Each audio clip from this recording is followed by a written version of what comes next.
그저께 김무성 대표가 국회 세미나에서 개헌을 암시하는 발언을 한 뒤에 개헌과 관련되는 이야기가 부쩍 여기저기서 나오고 있습니다. 그날은 또 전남 순천에서 개헌과 관련되는 이 모임이 열렸다 하는 이야기도 있고요.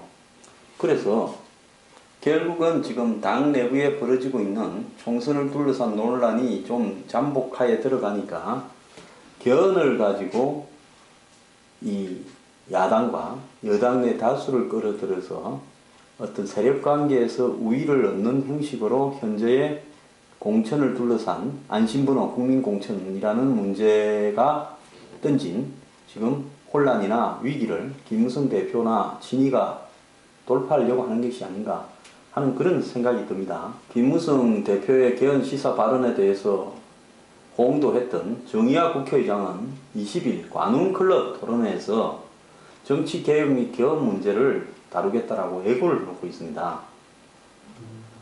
그래서 이 토론회에서는 총선을 앞두고 이 개헌 문제에 대해서 본격적으로 언급해 보겠다. 아예 작정을 하고 예고를 하고 있어요.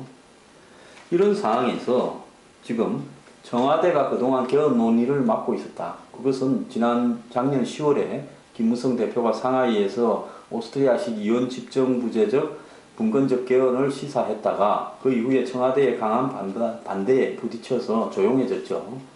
그러면서 올 초에 이런저런 일을 겪으면서 그 개헌 논의가 물밑에 잠수해 있었는데 언제 개헌과 비슷한 일이 벌어졌는가 하면 제가 전에도 이야기했지만 5월 29일 날 국회에서 국회법 개정안을 여당 의원 110여 명과 야당 의원이 합의를 해서 통과시켜서 대통령과 행정부의 이 행정 입법을 견제하려고 하지 않았습니까? 그 이후에 대통령의 거부권 행사 발언과 경로에 의해서 결국은 철회되었습니다만은 저는 그때 국회법 개정이 일종의 여야 합의에 의한 개헌 세력들의 의회 쿠데타였다라고 그렇게 이야기를 했습니다.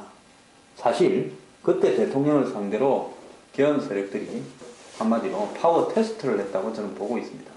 그런데 청와대와 대통령의 반발이 예상외로 거세지니까 아니면 말고식으로 유승민 새누리당 원내대표를 이 심청처럼 인당수에 던지고 나머지는 또 다 수면하에 잠복을 했죠. 그런데 이게 또 언제 등장을 합니까? 지금 개헌 이야기가 나올 때가 아니잖아요. 김무성 대표가 9월 28일 날 문재인 새정년 대표를 만나가지고 공천을 이 이동전화 안심번호 국민공천제로 하겠다라고 합의문을 발표하고 나서 그 다음에 청와대와 여러 차례 트러블이 있었지 않습니까? 그 다음에 어떻게 했습니까? 김무성 대표는 청와대와 싸우지 않겠다. 이 문제는 원점부터 다시 당내 특별기구에서 논의하자. 더 이상 이야기 않겠다. 이렇게 이야기를 한 다음에 그 다음에 나온 이야기가 개헌 이야기예요. 그러면 뭔가 하면 적어도 숫자는 우리가 훨씬 많다. 여야에. 그래서 이 부분을 청와대가 계속 우리에 대해서 압박을 하고 세력을 유지하겠다 하고 공천에도 영향력을 행사하려고 하면 우리는 개헌 세력을 가지고 청와대를 포위하겠다라는 부분을 어떤 행태로든지 암시시키기 위해서 의도적으로 그 말을 했다고 저는 보고 있습니다. 그래서 정의화 의장은요, 6일날 이렇게 이야기했어요. 대통령 5년 단임제하에서는 당장 성과를 낼 수 없는 일에 당장 성과를 낼 수 있는 일에 집중할 수밖에 없다. 그래서 개헌을 해야 된다라고 이야기를 했는데, 정의화 의장도 개헌을 통해 가지고 국회의장 이후에 다른 큰 꿈을 꾸고 있다. 이런 소문도 많이 들렸어요. 그러면 지금 야당 안에는 개헌 세력들이 굉장히 많죠. 야당의 비주류, 김한길 의원을 비롯한 비주류들은 대부분 개헌에 동참을 하는 걸로 알고 있고, 그 다음에 일부 친노 소수만 빼놓고는 이 친노 진영에서도 개헌에 동참을 하겠다는 사람이 많아요. 그래서 여론조사를 해보면 국회의원 중에서 300명 중에서 230-40명이 개헌에 찬성하고 있다는 거. 국회 개헌 모임은 과반수를 넘긴 숫자가 동의하고 있다. 이렇게 지금 이야기되는 거 아니겠습니까? 그래서 이제 여기저기에서 개헌 추진 모임이 설멀설멀 움직이기 시작했습니다. 조금 이따.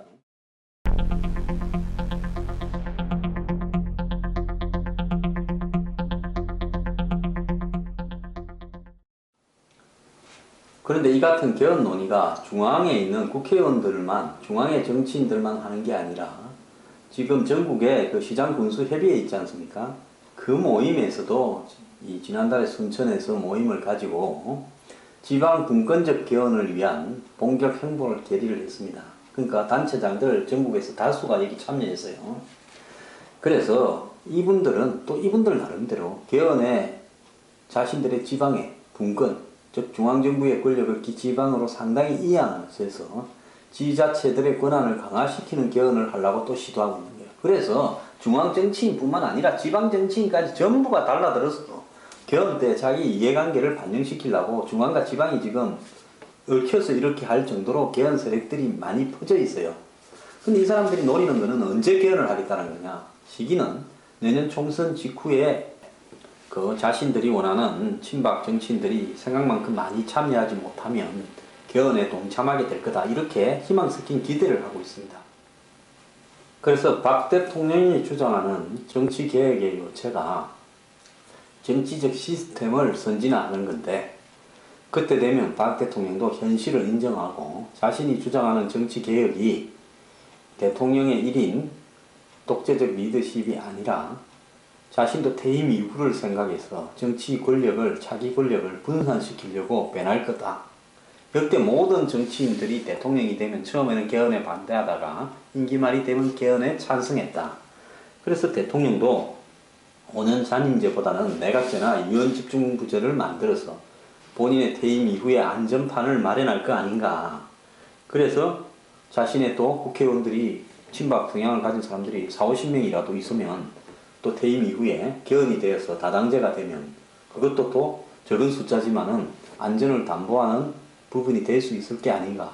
이런 식으로 해석을 하고 있어요. 이거는 청와대의 입장이거나 박 대통령의 입장이 아니라 개헌을 지금 추구하고 있는 김무성 대표와 관련이 있는 그런 쪽에서 이렇게 해석을 하고 있을 가능성이 있다는 겁니다. 실제로 신문에 이렇게 보도가 되고 있어요.